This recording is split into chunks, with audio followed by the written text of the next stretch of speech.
Fala, meu cotista, beleza? Sejam bem-vindos a mais um vídeo do canal Fim da Questão. Ivan aqui falando e bora bater um papo sobre o ICRI, Fundo de Crédito do Itaú. Vamos dar uma olhadinha aí o que rolou durante esse mês. Ele que rolou aquela polêmica no mês passado, né, de ter comprado 5% do PL de fundo imobiliário e assim, não falou simplesmente nada. Aí o mercado reagiu, bateu na cota despencou e agora nesse relatório eles vêm dar uma explicação e ainda assim é uma explicação bem fajuta, viu? Mas assim, ainda no mês passado o pessoal descobriu que na verdade não era que ele tinha comprado, ele tinha transformado um CRI em fundo imobiliário. Sabe aqueles fundos imobiliários que eu sempre falo, é um CRI disfarçado de fundo imobiliário? Eles pegaram e fizeram isso, né? Enfim, eles falaram aqui, né? Vamos dar uma olhadinha aqui para vocês acompanharem o que rolou. Mas, nossa, que coisa feia, sério, vergonha alheia, tá? Vamos lá. Informações do fundo, cota patrimonial R$ 100,70. Cota mercado, o mercado acabou de abrir, está subindo 0,10, está 85,88. E se a gente ver aqui, ó, num gráfico mais longo, um gráfico de um mês, ó, ela perdeu lá os R$ 90 essa cota e foi lá para os 85, que foi mais ou menos quando isso aconteceu, né? Ó, olha essa queda aqui bem acentuada.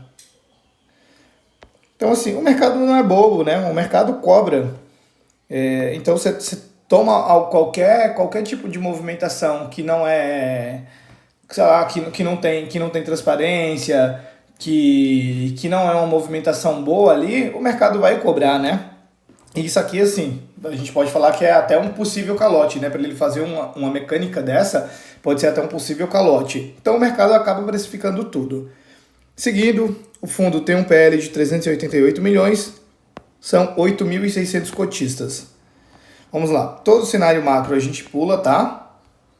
A gente vê aqui agora para o que rolou durante o mês.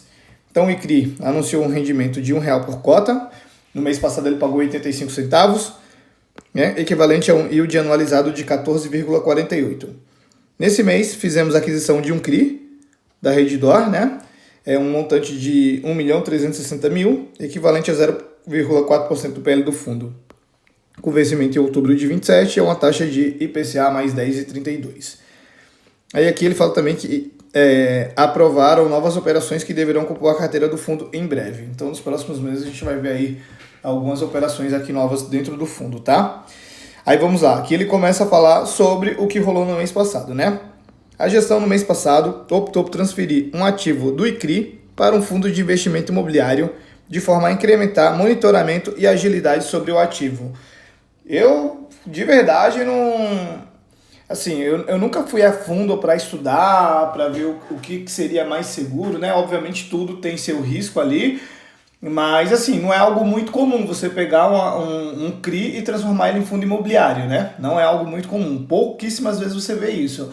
E aí você logo imagina o seguinte, como você vê isso pouquíssimas vezes, o risco tá um pouco maior aí, né? Então foi isso, o mercado acabou precificando, né? Aí ele segue aqui falando, vale ressaltar que tal ativo, tal qual os demais investimentos do ICRI, seguem nessa data adimplente e com garantias na visão da gestão suficientes para o risco de crédito assumido. Aproveitamos a oportunidade para mencionar que muitas vezes existe um dilema entre transmitir mais informações sobre a carteira dos nossos investidores por um lado e por outro. Ao passar detalhes de casos específicos, pode trazer algum risco de causar adversidade para um crédito injustificadamente. Entendo isso aqui, mas assim, também você não pode simplesmente ficar de bico calado e não falar absolutamente nada. Você não precisa dar nome aos bois, mas você pode falar, temos uma operação que estamos com um problema e estamos pensando em transformar ela em um fundo imobiliário a fim de agilizar, enfim. Aí você pega lá e enche linguiça, coloca um monte de informações, mas avise porque assim, o cotista não é besta. O cotista ele vai atrás, ele vai descobrir como foi descoberto. E aí, o que acontece? A cota vai lá e apanha. E apanha assim, sem nada. Apesar que ele fala aqui que não tá adimplente, não gerou nenhum tipo de prejuízo até o momento tal, se é que seja verdade mesmo, não tinha sentido da cota apanhar. Se tivesse sido totalmente transparente, pode ser que a cota apanhasse, pode ser, mas assim, talvez um pouquinho menos, sabe? Aí agora eles viram que a merda foi feita, aí querem aparecer lá com o rabinho entre as pernas para falar alguma coisa. E ainda assim vem falando de uma forma que tipo assim, olha só, veja bem, a gente não pode fazer isso, que não sei o que, dando desculpinha esfarrapada. Que é o que eu falei, assim, você não pode citar direto, ó, a operação X deu problema, porque isso aí realmente pode acabar interferindo no valor dela ali a mercado. Agora, você falar que tem uma operação que está com problema é uma outra coisa, né? Seguindo aqui. Aí ele fala, né, que isso aí pode trazer prejuízo aos cotistas. Já trouxe. Só pelo fato dele não falar nada, já trouxe prejuízo aos cotistas.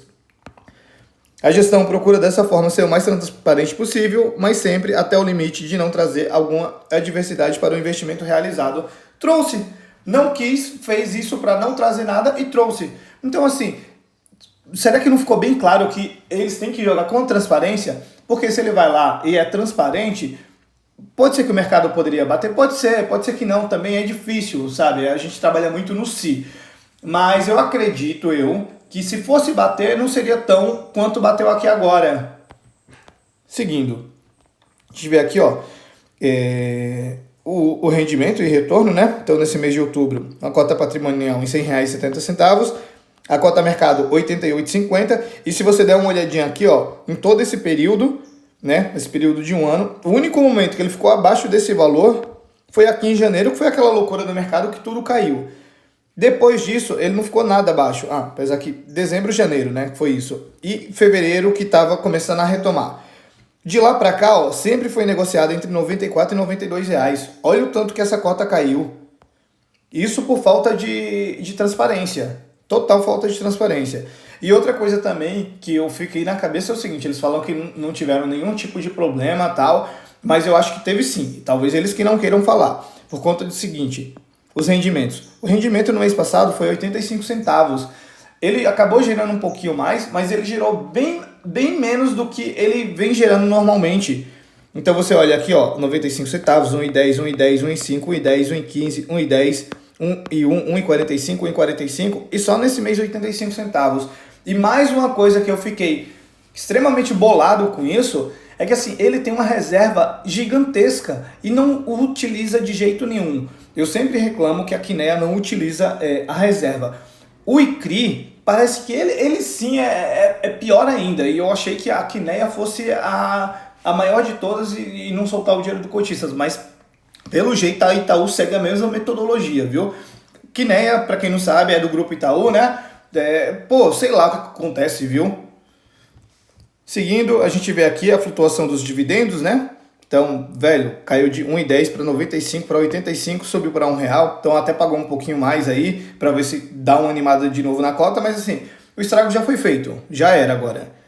E é aqui que eu falo para vocês que eu acho que teve algum problema sim de pagamento, tem alguma inadimplência aí de um mês, alguma coisa assim. Porque eu quero que vocês observem o seguinte, receitas. Em dezembro, janeiro, fevereiro, março, abril, maio, junho, julho, agosto, pode ver que está tudo mais ou menos em linha. Tem mês que é um pouco mais forte, né, por conta do IPCA, tem mês que é um pouco mais fraco, mas olha, setembro deu 4 milhões. Se a gente pegar aqui, ó, vamos pegar aqui, isolar só a receita de CRI, então. 3,2, 3,95, 4,66, 4,28, 5, 5,32, 4,83, 4,29, 4,77, 4,21, 3,77. Isso aqui é muito baixo. Muito baixo. Então, assim, deve ter tido algum problema e a Itaú não quer trazer aqui pra gente, viu? Então, aqui voltando pro mês de outubro, o quanto que ele girou, olha a diferença aqui. Olha a diferença. Talvez até tenha compensado aqui no mês seguinte. Deixou de receber aqui, mas recebeu aqui. Talvez possa ser isso. E aí aquilo. Tipo, isso aqui que a gente está fazendo dá margem para você pensar que deu problema e não refletiu no mês seguinte e tal. E aí você pensa assim, vai dar problema, vai dar calote a 5% do PL, vou sair do fundo. E a cota acaba sofrendo por quê? Porque não tem nenhum tipo de transparência. Então, por exemplo, se aconteceu isso aqui que eu estou imaginando, não foi pago o mês de setembro, mas foi pago dobrado em outubro. Avisa, no mês de setembro tivemos inadimplência de uma operação, não precisa falar o valor, mas de uma operação, e a mesma operação será paga duplicado em outubro para ficar ali kit, pagar setembro e outubro. Beleza, foi comunicado, sabe? Agora, deixar isso aqui pra gente ficar fazendo suposições, pô, isso aqui assim, parece que a gente tá fazendo o trabalho do gestor, sabe? O gestor que deveria estar aqui falando, aconteceu isso, isso e isso. Aqui, seguindo as despesas do fundo, o resultado, 4.480.000, o quanto que ele pagou, 3.860.000, então você vê que ele sempre vem gerando a mais do que ele paga. Gerou 1,16, pagou R$1, guardou 16 centavos para reserva, 16 centavos. No mês passado, que ele pagou 85, ele gerou 94, ou seja, não precisava ter pagado os 85, poderia pagar 90 centavos, sei lá, 95 centavos, utilizasse 1 centavo de reserva. Olha isso, que miguelagem. Para mim isso aqui é uma miguelagem assim enorme, gerando mais de R$1 e pagando 95 centavos. Pô, isso aqui não entra na minha cabeça, de verdade. Tipo assim, beleza, talvez você queira seguir ali um padrão, tal, apesar que aqui não tem nenhum padrão, mas você quer seguir um padrão, utiliza a reserva. Olha isso aqui, ó, o total, o quanto que ele gerou e o quanto que ele pagou. A gente está falando de quase R$2 de reserva. Pode seguir aqui. Aí a gente vê aqui como está o portfólio do fundo, né? 84,55% em CRI, era só o que ele tinha. Aí tem 10% aqui em caixa e o fundo imobiliário que apareceu aqui, né? Que ele simplesmente pegou, transformou um CRI em fundo imobiliário. Ele não comprou diretamente fundo imobiliário, né?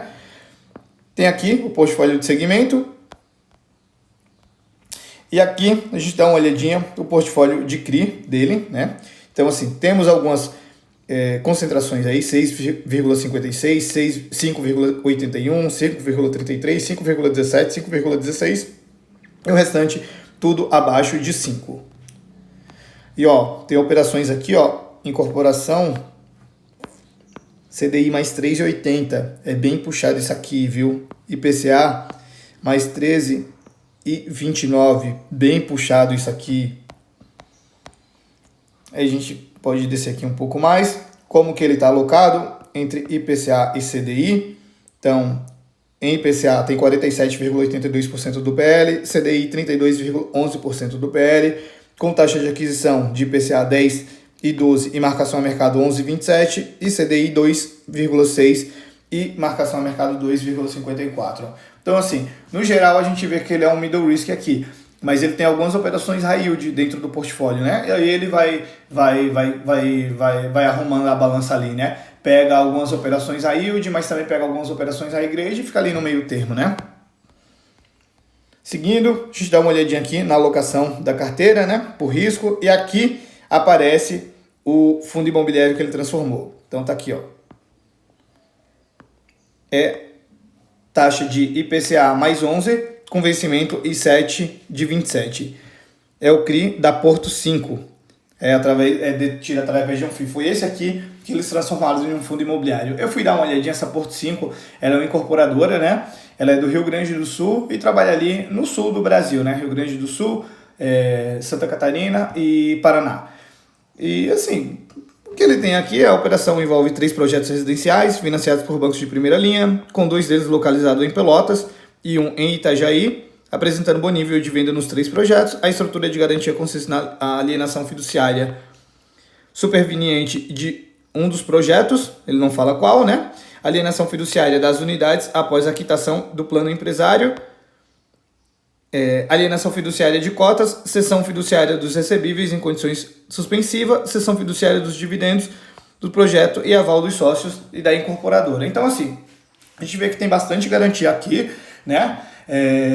Pode ser que não esteja mesmo inadimplente, pode ser que não vá dar nenhum problema futuro, mas é aquilo, não falou nada, o mercado pensa alguma coisa. Se ele não falou nada, opa, por exemplo, tem algum problema, porque assim, se ele faz alguma coisa extraordinária, igual quando fez lá, de comprar um CRI muito barato, vender e depois entregar lucro que ele estava pagando aqui, ó, cadê? 1,45. Quando ele fez esse bom movimento aqui, ele pegou e saiu avisando, ó, fizemos um ótimo movimento aqui, dava muito valor pro cotista. Aí quando você faz alguma coisa bacana, você pega e solta para todo mundo. Aí quando tem alguma coisa que não é tão interessante assim, aí você pega e bico calado, não fala nada, velho, vai ter que pagar o preço. E assim, tá pagando o preço. Infelizmente, quem paga o preço não é a gestora. Claro, a gestora pode ser que pague, mas assim, o pessoal tem memória curta, então acaba esquecendo. Quem está pagando o preço nesse momento é o cotista. Quem comprou lá e cria R$ 93, R$ 94, está com a cota aí a 88. Faz parte do mercado? Faz parte do mercado. Só que assim, para mim, não poderia fazer parte do mercado essa não transparência, sabe? Acho que a CVM devia chegar, colocar uma ordem, tipo assim, ordem máxima, ó, transparência o tempo todo, precisa avisar tudo, todo momento, sei lá, cria um mecanismo, cria alguma coisa, algumas regras, mas assim, tem que avisar, sabe? Para não acontecer exatamente essas coisas. Mas enfim, é isso, pessoal. Desculpa, o vídeo ficou um pouco longo, eu fiquei bem revoltado, bem chateado aqui com a Itaú Asset, né? Tinha feito uma movimentação lá atrás, que eu acabei vendendo o Clean para ficar com o ICRI. Que arrependimento, de verdade, que arrependimento. Tô querendo vender esse fundo só por conta dessas coisas aqui, só que assim, eu tô com prejuízo nele, meu preço médio nele eu acho que é R$91, R$92, tudo bem que tá 88, mas assim, não vou realizar, vou deixar ali e tal, até porque não tenho nada de papel para comprar.